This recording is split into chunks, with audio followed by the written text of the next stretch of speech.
આમાં જે 18 તારીખે ઘટના બનેલ ઉણ ગામમાં તે બાબતે જે એક પક્ષીય કાર્યવાહી કરી અને અન્યાય કરવામાં આવે તેના વિરુદ્ધમાં સમાજના યુવાનો સરકારનું જબરજસ્ત પ્રેશર હોવા છતાં દરેક આગેવાનોને ના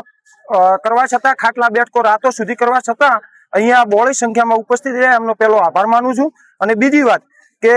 જે કહેવાનો મતલબ કે પોલીસ અધિકારી કેબી દેસાઈએ જે ખોટી રીતે એક પક્ષીય કાર્યવાહી કરીને શંકાસ્પદ ભૂમિકા જણાય છે તો તેમને તાત્કાલિક સસ્પેન્ડ કરી દેવા જોઈએ, કેમ કે એ ત્યાં જે પુરાવા છે તેમના વિરુદ્ધમાં અત્યારમાં હજી તો 5 દિવસ ગયા છે, હજી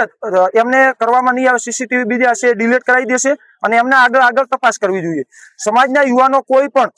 પણ હથિયાર લઈને ગયેલા નથી, કોઈ સામેવાળાના પક્ષમાં કોઈને માથામાં કાંકરી પણ લાગી નથી, તેમ છતાં 307 જેવી જે ગંભીર કલમો લગાવવામાં આવી છે એમને તાત્કાલિક અસરથી દૂર કરવામાં આવે। ત્રીજો મુદ્દો અમારો એ રહ્યો છે કે જે ઠાકરસિંહ રબારી વિરુદ્ધ એ જે 16 યુવાનો વિરુદ્ધ આપણે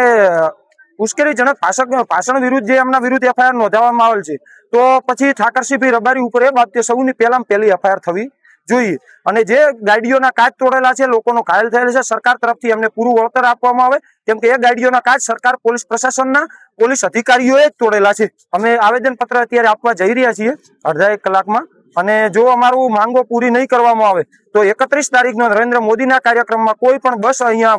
વાવ થરાદ હોય, બનાસકાંઠા હોય, પાટણ જિલ્લો હોય, ચૌધરીના ગામમાં નહીં નીકળે। આ જ પ્રકારની તમામ અપડેટ જોવા માટે ન્યૂઝરૂમ ગુજરાતને લાઇક, શેર અને સબસ્ક્રાઇબ કરવાનું ભૂલતા નહીં।